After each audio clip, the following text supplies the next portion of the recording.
52 সূরা তুর, রুকু 2, আয়াত 49, মক্কি। দয়াময় মেহেরবান আল্লাহর নামে। তাকাও তুর পাহাড়ে, দেখো কিতাবে যা লেখা আছে উন্মুক্ত পত্রে। তাকাও বাইতুল মামুরে, বিশ্বাসীর অন্তরে। ভাবো সমুন্নত আকাশ ও উত্তাল সমুদ্র নিয়ে। তাহলেই হে মানুষ, তোমরা বুঝতে পারবে নিশ্চয়ই দুরাচারীদের জন্যে তোমার প্রতিপালকের শাস্তি অবশ্যম্ভাবী। কেউই তা ঠেকাতে পারবে না। যেদিন আকাশ প্রবলভাবে আন্দোলিত হবে, পর্বতমালা উড়ে যাবে, সেদিন দুর্ভোগ হবে সত্য অস্বীকারীদের, যারা সারা জীবন অসার কর্মকাণ্ডে, খেল তামাশা ও ভোগ বিলাসে লিপ্ত ছিল। সেদিন ওদেরকে ধাক্কা মারতে মারতে নিয়ে যাওয়া হবে জাহান্নামের লেলিহান শিখার দিকে। আর বলা হবে, এ সেই জাহান্নাম যাকে তোমরা মিথ্যা মনে করতে। ভালো করে দেখো, এ কি জাদু, না তখন তোমরা সত্যকে দেখতে পাওনি? এখন শাস্তি ভোগ করো। এখন তোমরা ধৈর্য ধরো বা অস্থির হও, দুই তোমাদের জন্য সমান। তোমরা দুনিয়ায় যা করেছ, এখন শুধু তারই প্রতিফল দেয়া হচ্ছে। আল্লাহ সচেতনরা থাকবে জান্নাতে, সব ধরনের নিয়ামতে পরিবেষ্টিত। তাদের প্রতিপালকের দেয়া সব কিছু উপভোগ করবে তারা। তাদের তিনি জাহান্নামের আযাব থেকে রক্ষা করবেন। তাদেরকে বলা হবে, দুনিয়ায় তোমাদের সৎকর্মের পুরস্কার হিসেবে তোমরা তৃপ্তির সাথে পানাহার করো। আরাম করে হেলান দিয়ে বসো সারিবদ্ধভাবে রাখা সুসজ্জিত আসনে। আর পবিত্র দৃষ্টির পরিশুদ্ধ সাথীদের তারা পাবে স্থায়ী জুটি হিসেবে। বিশ্বাসীদের সন্তান সন্ততিরা বিশ্বাসে তাদের অনুগমন করলে সন্তান সন্ততিকে তাদের সাথে মিলিত করব। সন্তান সন্ততির কর্মফল কখনো কমানো হবে না, তবে প্রত্যেক ব্যক্তি নিজ কৃতকর্মের জন্য দায়ী হবে। অর্থাৎ সন্তানের সৎকর্ম বিশ্বাসী পিতামাতার মর্যাদা বাড়াবে, কিন্তু পিতামাতার সৎকর্ম সন্তানকে তার ব্যক্তিগত জবাবদিহিতা থেকে মুক্ত করতে পারবে না।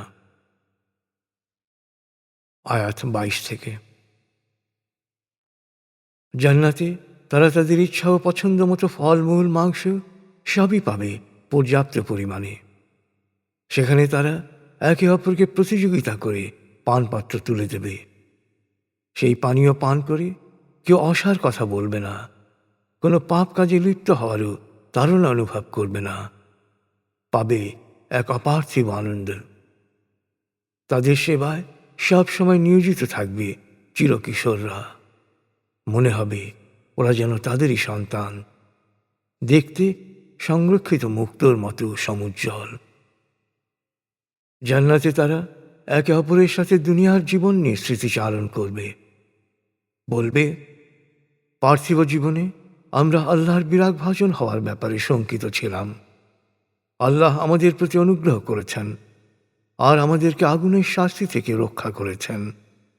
আমরা তো পৃথিবীতে আল্লাহর কাছেই প্রার্থনা করতাম। তিনি তো অতি অনুগ্রহশীল, পরম দয়ালু। অতএব হে নবী, তুমি মানুষকে উপদেশ দিতে থাকো। তোমার প্রতিপালকের অনুগ্রহে তুমি গণক বা উন্মাদ নাও। অথবা ওরা কি বলতে চায়, সে এক কবি, আমরা তার ভাগ্য বিপর্যয়ের প্রতীক্ষা করছি। হে নবী, ওদের বলো, তোমরা প্রতীক্ষা করতে থাকো, আমিও তোমাদের সাথে প্রতীক্ষা করছি।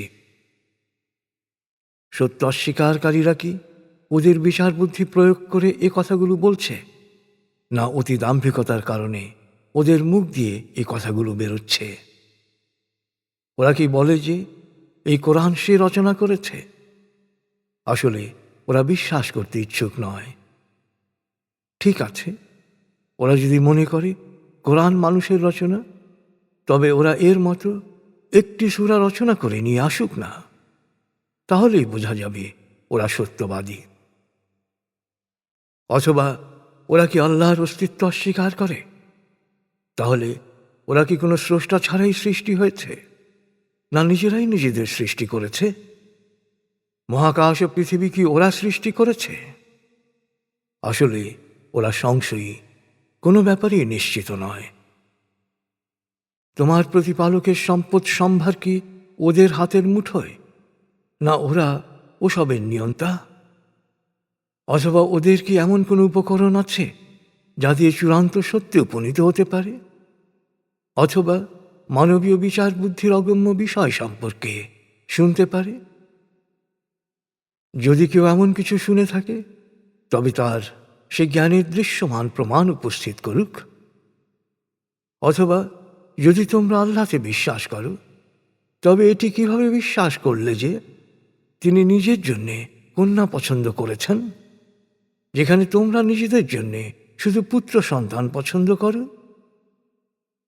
অথবা যারা সত্যবাণী প্রত্যাখ্যান করছে, ওরা কি এই ভয় পাচ্ছে যে এর বিনিময়ে তুমি পারিশ্রমিক দাবি করলে ওদের উপর ঋণের দুর্বহ বোঝা চেপে যাবে? অথবা ওরা কি মনে করে যে সকল অস্তিত্বের নিগুড় সত্য ওরা প্রায় জেনে গেছে, সময় হলেই ওরা তা লিখে ফেলতে পারবে? নাকি ওরা তোমাকে কোনো বৈপরীত্য ও প্রতারণার ফাঁদে ফেলতে চায়? যদি তাই চায়, তবে সত্য অস্বীকারীরাই এ ফাঁদে আটকা পড়বে। আল্লাহ ছাড়া কি আর কোনো উপাস্য আছে?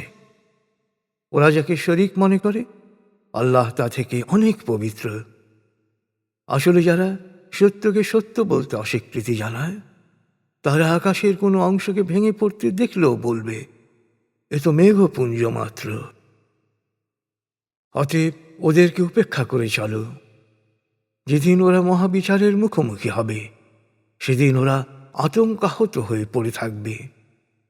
সেদিন ওদের কোনো ষড়যন্ত্রেই কাজে আসবে না, ওদের সাহায্য করারও কেউ থাকবে না। যারা ক্রমাগত দুরাচার করে চলেছে, পরকালের চূড়ান্ত শাস্তির আগেই ওদের সামনে অনেক দুর্ভোগ অপেক্ষা করে আছে, কিন্তু ওদের অধিকাংশই তা জানে না। হে নবী, তোমার প্রতিপালকের সিদ্ধান্তের জন্যে ধৈর্য ধরে অপেক্ষা করো। তুমি আমার চোখের সামনেই আছো।